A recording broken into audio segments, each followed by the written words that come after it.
बिस्मिल्लाहिर्रहमानिर्रहीम। दोस्तों, मैं हूं अब्दुल बासित और आप देख रहे हैं कलाइडोस्कोप। अफ़गानिस्तान की अब सूरत हाल कुछ कदरे वाज़ेह होती जा रही है। हम सब जानते हैं कि तालिबान ने अब पूरे अफ़गानिस्तान पे अपना कंट्रोल संभाल लिया है। काबुल में अलबत्ता कुछ एयरपोर्ट का जहाँ तक ताल्लुक़ है, वहाँ पे इस वक्त अमरीकी वहाँ पे दस्ते मौजूद हैं, तकरीबन 5000 के करीब, और वो उस सारी चीज़ को मैनेज कर रहे हैं जो इनखला है फॉरेनर्स का। तो लेकिन अब जो है ये अब बात रोज़े रोशन की तरह यहाँ है कि तालिबान ने इस्लामिक एमिरेट ऑफ अफ़गानिस्तान बहाल कर ली है और वही अब हुकूमत बनाने जा रहे हैं। अब ये आज UN सिक्योरिटी काउंसिल का इजलास भी होने जा रहा है। उसमें देखते हैं कि बैनुल-अक़वामी जो कम्युनिटी है वो क्या राय लेती है, क्या डिमांड करती है। बुनियादी तौर पे तो जो तालिबान की तरफ से इस वक्त स्टेटमेंट्स आ रही हैं वो तो बहुत मस्बत ही हैं। वो ख़वातीन के हक़ूक़ की बात भी करते हैं, उनकी तालीम की बात भी करते हैं, अक़लियतों के हक़ूक़ की बात भी करते हैं, और फिर ये भी कह रहे हैं कि हम चाहेंगे कि एक इंक्लूसिव सा सेटअप हो, गो कि वो तालिबान के अंडर ही होगा। फिर ये भी खुशाइन बात है कि अब्दुल्ला फ़िलहाल काबुल में ही मौजूद है, और मैंने पहले भी यही कहा था कि अशरफ गनी तो चले गए ताजिकिस्तान, लेकिन हामिद कारज़ई और अब्दुल्ला चूँकि अभी तक काबुल में मौजूद हैं, तो ये उम्मीद की जा सकती है कि तालिबान इवेंचुअली कुछ ऐसे लोगों को अपनी हुकूमत में शामिल करेंगे जिससे ये एक किस्म का नया मैसेज जाएगा कि ये तालिबान 90s के तालिबान नहीं हैं, और ये ओपन माइंडेड लोग हैं और एक खुले दिल के साथ काबुल अफ़गानिस्तान को जो है उसका इंतज़ाम संभाल रहे हैं। और फिर मुल्ला अब्दुल गनी ब्रादर की तरफ से जो स्टेटमेंट आई है कि हमें अब लोगों को सर्व करना है, उनकी खिदमत करनी है और अफ़गानिस्तान को आगे लेकर चलना है, तो ये बड़ी खुशाइन बात है। दूसरी तरफ मैं अपनी हुकूमत को एक मशवरा देना चाहता हूँ कि अब ये बस कहना छोड़ दें कि पॉलिटिकल सेटलमेंट होनी चाहिए। पॉलिटिकल सेटलमेंट का जहाँ तक क्या सेटलमेंट अब होगी, अब तो देखिए तालिबान ने कंट्रोल संभाल लिया है। अब हमें इररेलेवेंट एक्टिविटीज़ में अपने आप को नहीं डालना चाहिए। हमें ठीक है, हम अभी देखेंगे, हमें जल्दबाजी भी नहीं करनी चाहिए कि हम तालिबान को फौरी तौर पर रिकगनाइज़ कर लें, लेकिन ये बात अपनी जगह ज़रूर है कि हम कोई ऐसी एक्टिविटी में भी अपने आप को ना अननेसेसरीली एम्ब्रॉयड करें जिससे सिग्नलिंग भी ठीक ना हो। तालिबान अब एक हकीकत है, हमें उनके साथ डील करना है, और चूँकि हमने वहाँ एम्बेसी अपना सफारतखाना बंद नहीं किया, UK ने भी नहीं किया, तो इसका एक मतलब तो ये है कि हम नई हुकूमत को तस्लीम करते हैं डिफेक्टो। अब हम उनके साथ इंगेज करेंगे।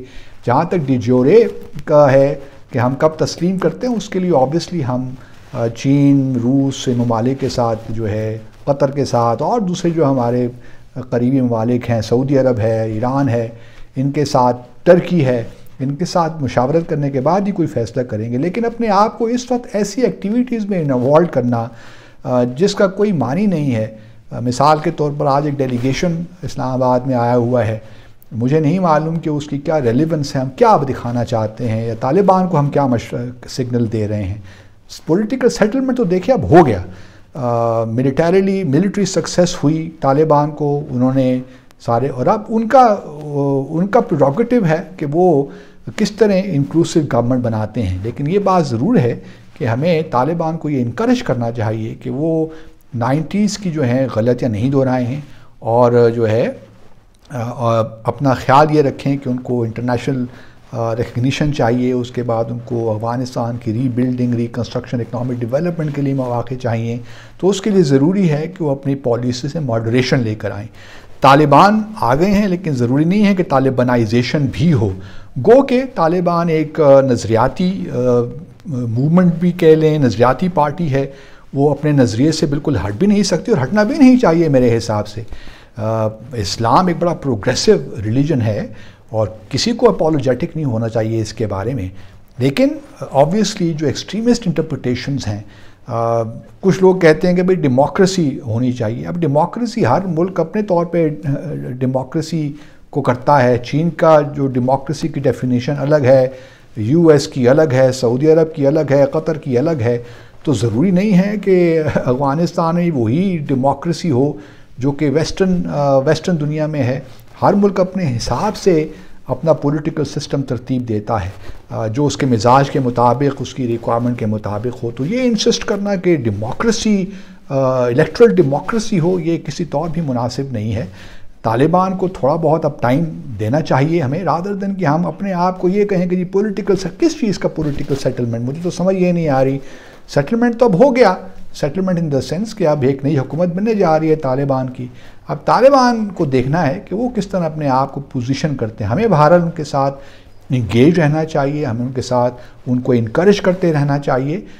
اس قسم کے جو آپٹکس ہم کریٹ کرنے کی کوشش کر رہے ہیں کہ ہم نے ایسے لوگوں کو یہاں جمع کر لیا اسلام آباد میں جو پہلے سارے اشرف غنی اور ان کی حکومت کے ساتھ تھے، اور ان میں سے بہت سے لوگ جو ہے وہ بھارت کے ساتھ جو ہے کسی نہ کسی طور بھی انوالو رہے ہیں۔ میں یہ نہیں کہہ رہا کہ یہ کوئی زیرو سم گیم ہو رہی ہے، یہاں پہ کوئی چیز بلیک اینڈ وائٹ نہیں ہوتی، لیکن کویسچن یہ ہے کہ اس وقت آپ اپنے آپ کو فوکسڈ رکھیے، ان ایکٹیویٹیز میں اپنے آپ کو مت گھیریے، خواہ میں انوالو کیجئے جس کا کوئی نتیجہ نہیں نکلنا، بلکہ الٹا اس کی بیک فائر کر جاتی ہیں بعض اوقات یہ چیزیں۔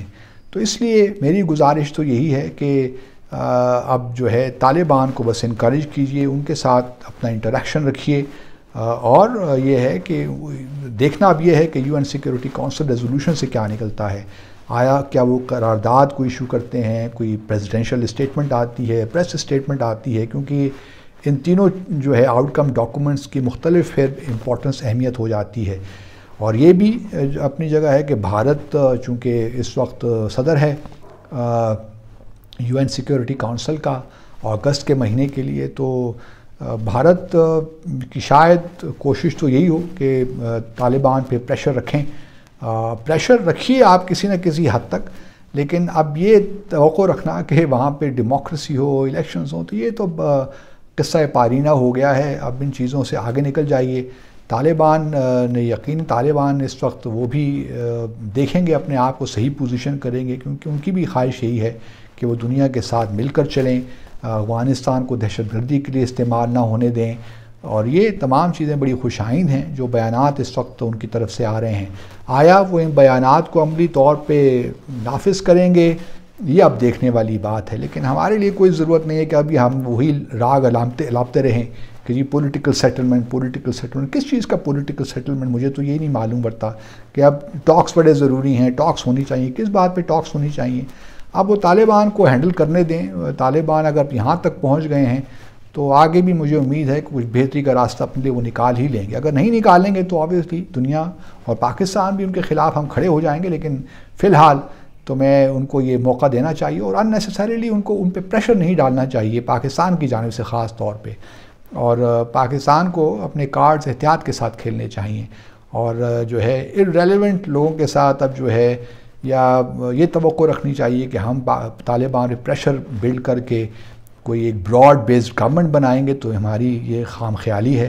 کوئی براڈ بیسڈ گورنمنٹ نہیں بننی، البتہ انکلوسیو گورنمنٹ ضرور بن سکتی ہے، ان دا سینس کہ طالبان، میں تو پہلے بھی کہا تھا شاید عبداللہ کو بھی اپنے ساتھ شامل کر لیں، تو پاسبلٹیز ہیں، لیکن ہمیں بہرحال یوں نہیں، ہمیں ایسا نظر نہیں آنا چاہیے کہ پاکستان کوئی طالبان کے اوپر بہت پریشر بلڈ کر رہا ہے۔ اب پولیٹیکل سیٹلمنٹ جو ہے یہ اب ساری پرانی باتیں ہو گئی ہیں، آگے بڑھیے، آگے کی دیکھیے۔ Thank you very much.